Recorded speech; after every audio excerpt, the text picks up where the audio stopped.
my guys, gals, and non-binary pals, and welcome back to another video. So in this video, I'm going to be doing the Blob challenge, which is kind of like the scribble challenge which I did a while ago, but pretty much you draw a random shape and you turn that into a drawing. You'll get the concept more as we go on, but that's the basic premise.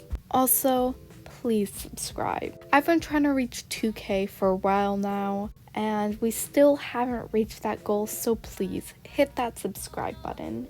And on with the video. So like with a lot of challenges, I did some warm-ups first. So I drew 5 blobs in various colors and got started with the red one. So to me, this one looks like this guy with this huge jaw and this little like curve where his eyes are gonna be. And then he's wearing one of those fur hats. So I tried to give the fur hat some texture, make that jaw very obvious that there's like a mouth there, and just shoved on some eyes and like very angry eyebrows. I don't know why. He's just angry. That's how it is. I guess it's probably something to do with color theory and red being angry, but it's just a silly drawing and he's angry. Then the next one was green that I did, and this one looked like, okay, whenever there are those shapes where it's like this circle protruding off of the rest of the shape, you can see it in the green and the purple. Those always look like noses to me, like a dog nose. Because sometimes when they're drawn, they're like, I don't know, when people draw dogs and other animals, they'll like separate the nose and it's this little thing coming out. I don't know if that makes sense. But that's the only thing I can ever picture when I see those shapes. So to me, this had to be a dog. Then I saw that like above the nose, there's a little bump there. And I'm like, okay, that can be the brim of a hat. So it's a dog wearing a hat. And that weird shape on like the bottom, it's like part of the ear and just has some fur texture. Then the yellow one to me looked like a bent hand. So I started drawing that, but I can't draw hands. So I don't know why I did it. So I drew it and it didn't look like a hand and it looks really weird. And so I went through this like beautiful, confusing train of thought. My first thought was like, wow, this is so bad. I have to write some acknowledgement of how bad this is. So then I went to write like, is this a hand? ? And then for some reason that triggered my brain to think of the is this a blank meme or is this blank with the anime dude and the butterfly. So right next to that I drew a very small version of that meme and wrote, is this a hand? Don't ask me to explain how my brain works, okay? I need to give some explanation for why that's there, but now you're probably just more confused. Then the light blue one looks like a bow to me, and this one's actually my favorite. The shape makes a lot of sense for it. It has some nice folds in there. Nice drawing overall. Then the final one was that like purpley blue indigo one, which once again immediately reminded me of a dog, but also that like weird shape at the top reminded me of ski mask. So I just drew a dog in a ski mask, and for some reason he's gritting his teeth, and that little white spot there is like where his eye is, almost like a Batman mask type thing. And those were all the warm-ups I did. Then I did 3 kind of final drawings because all of them were pretty quick. So for what I did is I took a couple different colors and made separate shapes with all of them. So for this one I had 3 colors, and we had this weird, I don't even know how to describe the shapes. We had like this rectangle that's blue in front. We have a green circle with a little long pepper shape coming out of it. And I'm not even going to try and describe the red shape, because tell me how you describe that. So to me, this looked like an elephant because it has that long like curved part of the red shape on the left. And it's wearing this sack like you put on, I don't know, like a donkey or a camel where it would carry your stuff. And then in front is some sort of sign. And I decided to make it like a welcome sign because I didn't know what else to write on it to make it look like a sign. Also, okay, all the drawings that get created from this are a little weird. Things aren't in proportion, things are kind of wacky and silly. That's kind of how it is. So we embrace the weird. So yeah, the first thing I did was make the sign. I drew this not very rectangle and put a stick coming out of it. And then I wrote welcome to and couldn't figure out anywhere to like welcome someone to, and my handwriting's bad, so I just erased it and decided to work on the rest of the drawing.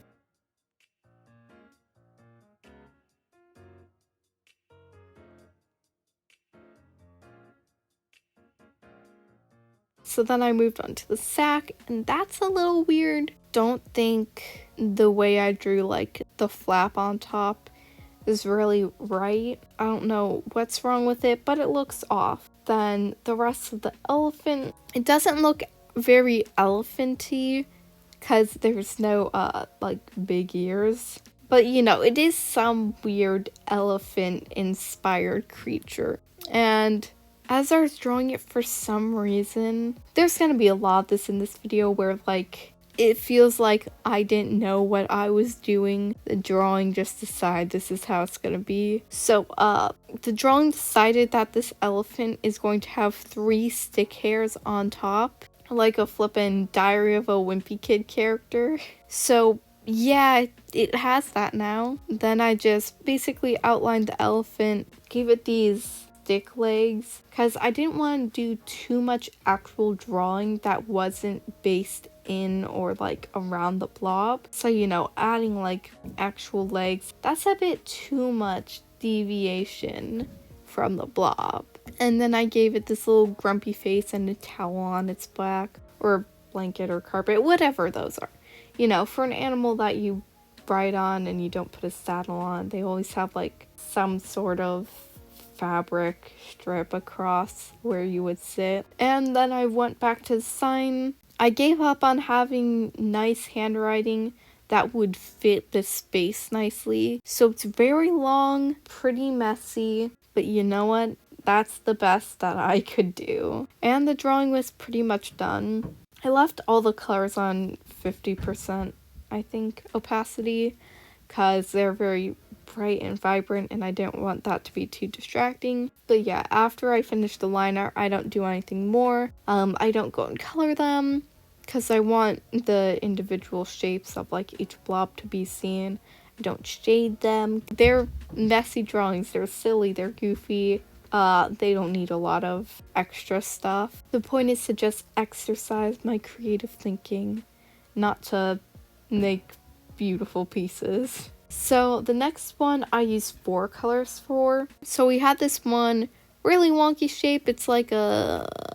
Why am I even trying to describe these shapes? I can't describe things. So you better look at what these shapes are, because I'm not describing them anymore. So the purple shape looked like a bow tie, so I drew that as a bow tie immediately. Then I kind of thought of this as like a little family of creatures. Each color is one individual person.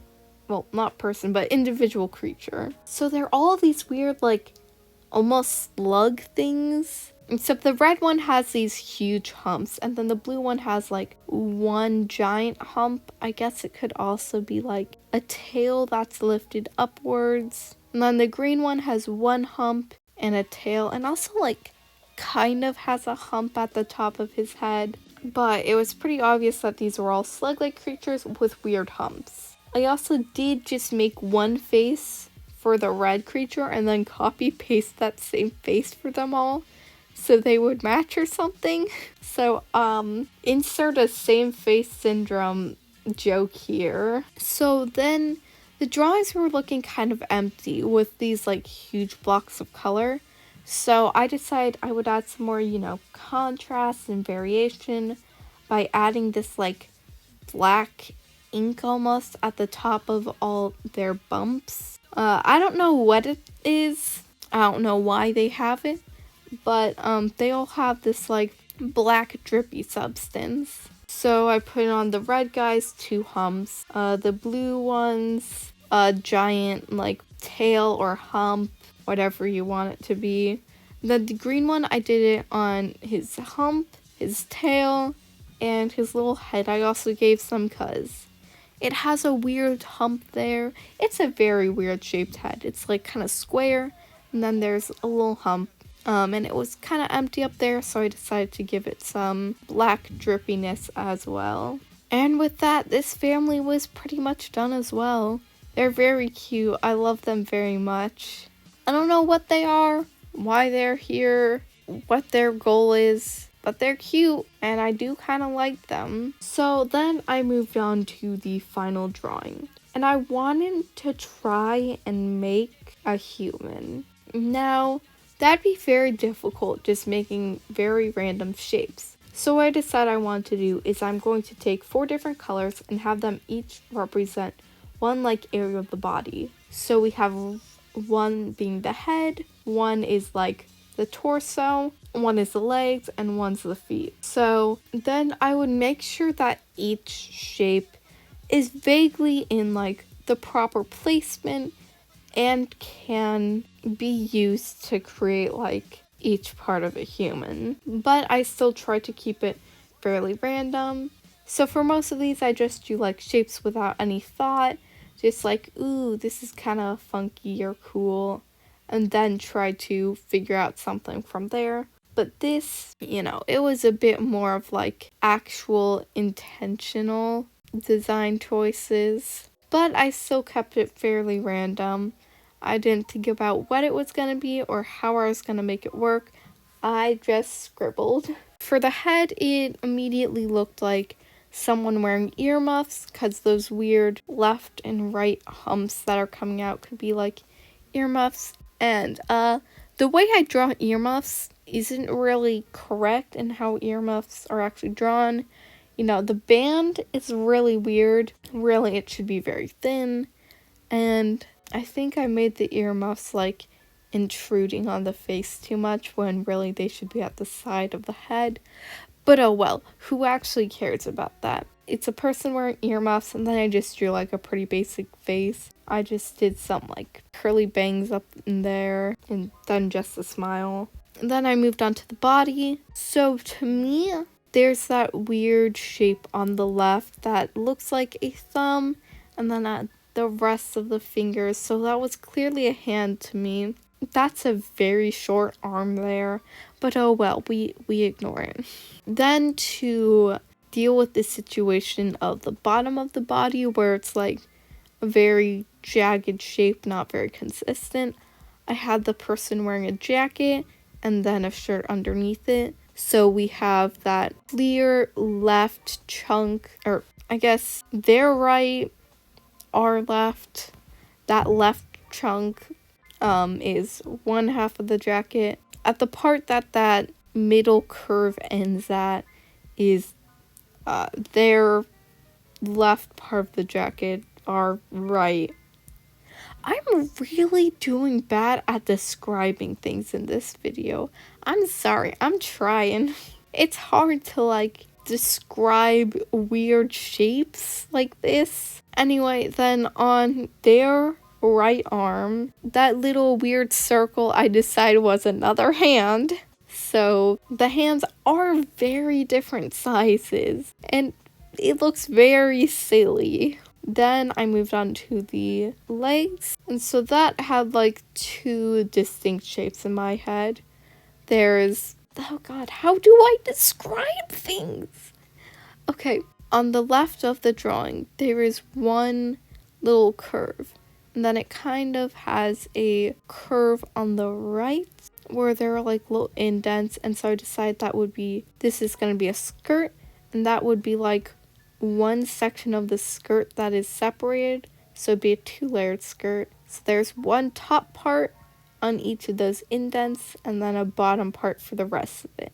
And then I just drew some lines for the feet, because what else am I supposed to do with those? And honestly, I think this is the weirdest looking one, probably because when you actually try and make something specific out of the blob and work backwards like that, rather than being inspired by the blob, it tends to turn out weirder. Anyway, if you like this video, please make sure to like and subscribe, and comment down below your favorite drawing from this video. Also, please follow all my social media in the description below. And I will see you all next week.